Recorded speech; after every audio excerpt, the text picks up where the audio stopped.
o genuflexório.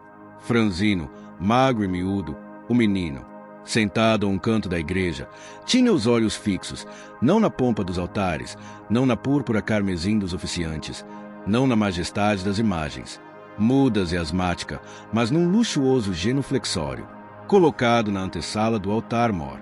Tratava-se de uma peça antiga e artisticamente trabalhada, de maneira negra, e estofado em vermelho, trazia já a forma dos muitos joelhos sustentados. A missa era de gala, e o burburinho dos fiéis grande.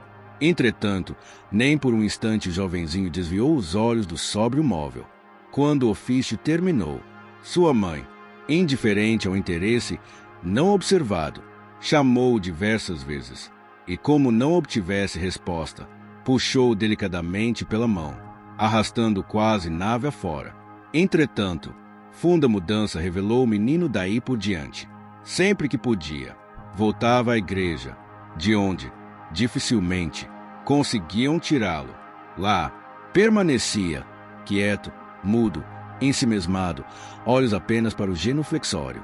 A princípio, sua mãe, católica praticante, achou bom que o menino se interessasse pela igreja, mas, com o correr dos dias, notando a singularidade do fato, sua alegria transformou-se em preocupação. A situação chegou a tal ponto que nem a proibição da mãe o detinha. Fugia assim que deixavam de vigiá-lo, ia à igreja. Um dia, depois de encontrá-lo mais uma vez na igreja, em muda contemplação, sua mãe, transtornada, pediu conselho ao padre, que, profundamente intrigado, o interrogou. Menino, o que vem você fazer sempre na igreja? O menino, sem desviar o olhar do objeto do seu enleio, respondeu: olhar, padre. Olhar o quê? Aquele lugar onde todos os dias o senhor ou o monsenhor se ajoelham. O genuflexório? Sim. É esse o nome? É. Você gosta dele? Não sei. Olhar. O interrogatório seguiu por aí afora, sempre versando sobre esse tema, fim do qual tanto o padre quanto a mãe estavam mais preocupados e intrigados ainda. Levando a senhora para a sacristia, o padre falou-lhe de desequilíbrio emocional, de ideias fixas, e aconselhou-a a ir a um bom psiquiatra. A pobre senhora sentiu-se ainda mais angustiada diante da sombria perspectiva. O psiquiatra procedeu a rigoroso exame e comprovou que a sanidade e o desenvolvimento mentais eram normais no garoto e aconselhou a mãe a dar-lhe por algum tempo a liberdade de ir olhar a peça de sua predileção. Todavia, o padre sentiu-se incomodado com a presença na igreja daquela figura imóvel, olhos fixos, e ao cabo de certo tempo, em reunião com os pais do menino, resolveu emprestar-lhe a velha peça, até que o rapaz se curasse da mania. Foi assim que o menino levou o genuflexório para casa. Seus olhos brilhavam quando colocou em seu quarto. Todos os dias passava horas de joelhos, olhos fixos, sem nada ver. No paroxismo da angústia, não se conformando com a situação, foi um dia, sua mãe, orientada a procurar um centro espírita, desconfiada e envergonhada, com receio de ser vista pelos conhecidos, disposta a mais aquele sacrifício supremo. Com o coração descompassado, foi à casa de conhecido espiritista que, inteirado do caso, prometeu-lhe realizar uma reunião em sua casa, levando alguns companheiros.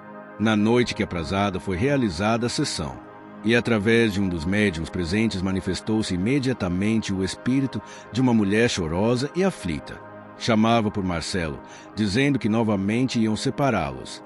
O menino, que presenciava a cena, caiu em pranto convulso, numa reação tão inesperada quanto sua apatia era acentuada.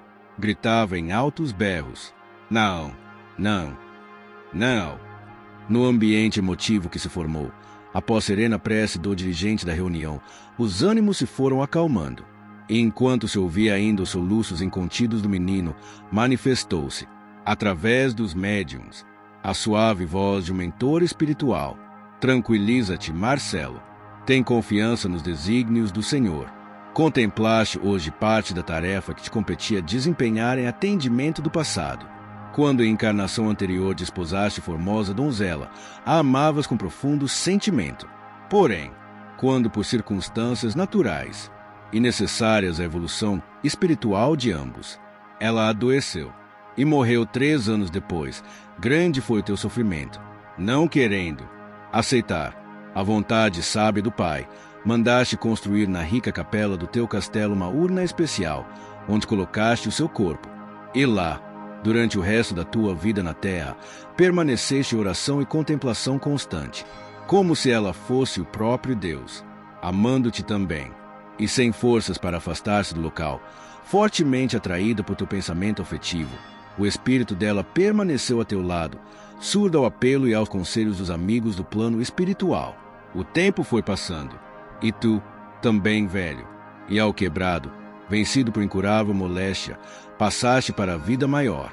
Entretanto, por circunstâncias próprias e características, foste, ainda em sono letárgico, após a morte do corpo físico, levado para longe por amigos dedicados.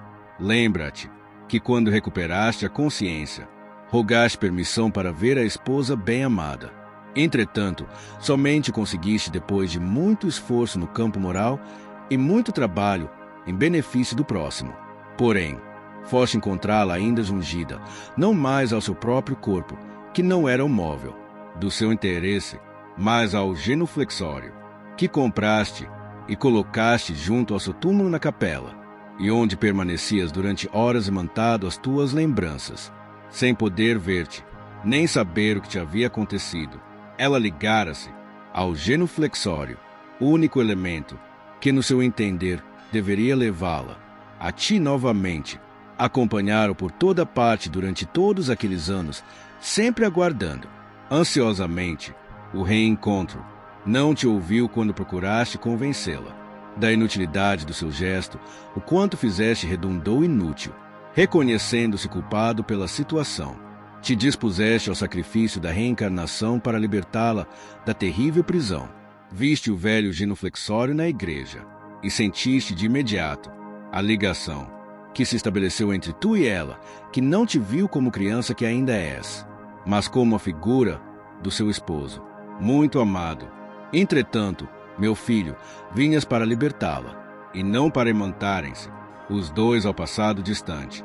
Ora conosco, para que ela possa libertar-se agora do terrível cativeiro, tão longo quanto doloroso, e assim estarás livre para continuar tuas tarefas em outros campos. E, um dia, quando ambos disciplinarem os sentimentos, aprendendo a caminhar rumo à libertação e à felicidade, estarão reunidos para sempre, amando-se, com infinito e verdadeiro amor. O garoto cessou de soluçar, e em voz baixa, fez profunda prece por aquela que amava. A resposta foi apenas um murmúrio, mas alguns ouviram: "Adeus, Marcelo." Compreendo. E no dia seguinte, sem muitas explicações, o padre, intrigado, recebeu de volta o velho genuflexório. Marcos Vinícius